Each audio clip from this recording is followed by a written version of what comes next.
선생님, 어제 뭐 보셨어요? 저는 백일섭 씨가 너무너무 유해한 사람이라고 생각을 했었다. 과거형으로 이야기를 하는 이유는 이제는 백일섭 씨를 이해해보고 싶은 마음이 여지가 생겼기 때문입니다. TV조선 아빠하고 나하고 1월 24일 방송에 백일섭 씨의 딸 지은 씨가 나와서 그간의 사정을 풀어놓는데 납득이 되더라고요. 진심으로 다가왔어요. 온 세상 사람이 다 아는 얘기죠. 문제의 조론을 선언한 후 아버지와 딸이 절연을 했고 그 사이에 막내 시아가 태어났다고 해요.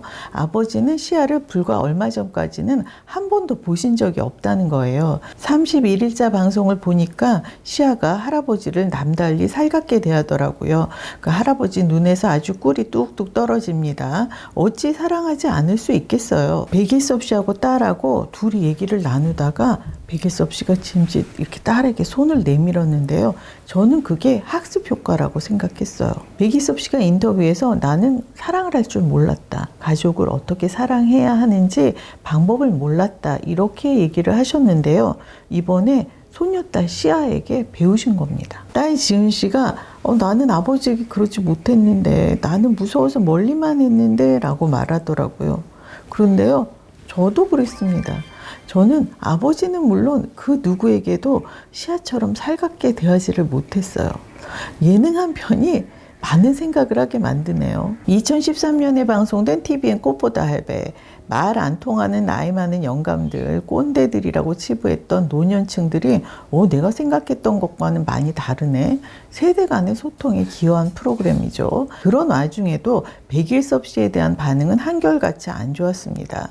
매사 부정적이고 툴툴거리고 결정적으로 아내가 싸준 장조림통을 무겁다며 길바닥에 내팽개치는 장면, 이런 걸 왜 싸줬느냐 역정을 내는 모습, 변명의 여지가 없었어요. 그때가 2013년이었는데 몇 년이 지나서 2017년에 KBS 살림하는 남자들 시즌2에 조론을 했다면서 등장을 하셨어요.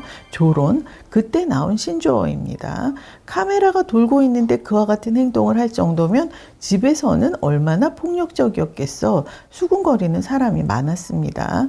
서류 정리가 된 건 아니지만 아내와 갈라서서 따로 살기로 했고 그 과정에서 아내 편을 드는 딸과는 절연을 했다. 이렇게 당시에 밝혔습니다. 며느리가 집에 와서 살림을 봐주고 있었고요. 생활비를 당신이 주기 때문에 며느리가 와서 거드는 것 정도는 당연하다는 식이었어요. 그 돈 차라리 안 받고 말지. 며느리가 어린 쌍둥이들 데리고 시아버지까지 건사하느라 아주 고생이 많더라고요. 살림하는 남자들에는 아들 가족과 함께 출연을 했었는데 이번 아빠하고 나하고에는 딸내 가족이 출연합니다. 조론을 빌미로 그렇게나 방송 출연을 자주 했었는데 이번에는 갈등을 풀겠다고? 이건 또 무슨 시츄에이션? 솔직히 이 가족의 등장을 삐딱하니 볼 수밖에 없습니다. 저뿐만이 아니라 연예인 가족 예능을 보는 대중의 시선이 곱지 않잖아요. 왜냐? 너무 짜고 하는 티가 나는 경우가 많으니까. 지은 씨가 결정적으로 더 이상 아버지와 이렇게 지내서는 안 되겠다는 생각을 하게 된 계기는 아이들이라고 해요. 왜 우리는 할아버지와 만나지 않는가? 아이들이 의문을 갖게 된 거죠. 이번에 방송 출연 여부를 아이들과 의논을 했나 보더라고요. 아이들이 하고 싶다고 해서 출연하게 되었다고 합니다. 아버지와 절연을 하게 된 건 차라리 이혼 절차를 받으면 깔끔이라도 할 텐데 조론이다 뭐다 하면서 방송에서 마치 무용담처럼 떠버리는 게, 그래서 어머니를 드센 여자로 만드는 게 싫었다고 해요. 아무래도 어머니가 약자니까. 기억나는 아버지의 모습이란 게 불같이 화를 내시는 거니까 자신만큼은 어머니의 편이 되어드리고 싶기도 했고요. 이런 식으로 부녀 사이가 평생을 편치 않았다고, 백일섭 씨 말로는 이제 친하지 않았다고 하는데요. 백일섭 씨 또한 자신의 아버지와 변변히 대화를 나눈 기억이 없다고 합니다. 그런데 저도 저희 아버지와 대화다운 대화를 나눈 기억이 없습니다. 저희 아버지는 그 백일섭 씨의 부친 모양으로 폭력적이지도 않았고 또 바람을 피운 이력도 없지만 그냥 예전 전형적인 아버지셨어요. 무뚝뚝하고 가정사에 무심한 것이 대장부라고 여기는. 버벅시도 살 사람이라는 표현이 있죠. 저희 아버지가 딱 그랬어요. 애국자도 그런 애국자가 없었고요. 밖에서는 뭐 세상에 없는 좋은 사람이라는 소리를 듣지만 가장 챙겨야 할 가족에게는, 아내에게는 단호하고 칼같고 빡빡하고, 그러니까 엄마는 늘 속상해하고 저에게 하소연을 하고, 그러면서 저도 지은 씨처럼 자꾸 엄마 편을 들게 됐어요. 제가 결혼식 날 아침에 너무 많이 울어서 폭풍 오열을 해서 얼굴이 퉁퉁 붓는 바람에 아주 사진을 보면 달덩어리가 떴거든요. 그런데 그게 아침 대바람부터 아버지가 엄마에게 버럭질을 해서예요. 내가 있어도 아버지가 이런데 내가 없으면 엄마에게 어떻게 하겠냐며 펑펑 운 거예요. 얼마나 울었는지 그 신부 입장할 때하고 패백 드릴 때하고 얼굴이 다르더라고요. 그래서인지 아버지하고 찍은 사진 한 장이 변변이 없더라고요. 그렇게 대면 지내다가 아버지하고 조금 풀린 게 저희 큰애가 태어나고 나서예요. 아버지가 3, 7일이 지나서 저희 아이를 보셨는데, 아이를 딱 보고 나니까 그 아버지를 이렇게 철통같이 지탱하고 있었던 체면이라는 틀이 바로 무너져 내리더라고요. 얼마나 아이를 애지중지 여겼으면 동네 사람들이 저 아저씨 인생관이 바뀌었다 이렇게들 얘기를 할 정도였어요. 근데 아빠가 그렇게 아이를 귀히 여기는 게 반가우면서도 또 한편으로는 얄밉더라고요. 짜증이 나더라고요. 저렇게 하실 수 있으면서 나에게는 왜 그랬던 거야? 이런 생각. 그러다가 저희 애들이 초등학교 때 아버지가 돌아가셨는데요. 저희 큰아이가 수능을 볼 때 그 성당에 가서 하루 종일 기도를 하게 됐어요. 기도를 드리다가 그런 생각이 들었어요. 아버지가 저희 아이를 위해서 기도를 해주시면 좋겠다. 그래서 아버지가 나보다 훨씬 착한 사람이니까 나를 대신해서 아버지가 기도 좀 해주세요. 아버지, 우리 아이 정말 예뻐하셨잖아요. 이렇게 말씀을 드렸는데, 근데 그 순간에 제가 깨달았어요. 아버지가 나를 사랑하지 않으신 것이 아니라 표현할 줄을 몰랐던 거다. 그러니까 그 표현하지 못한 것까지 더해서 그 넘치는 사랑을 소녀딸에게 주신 거다.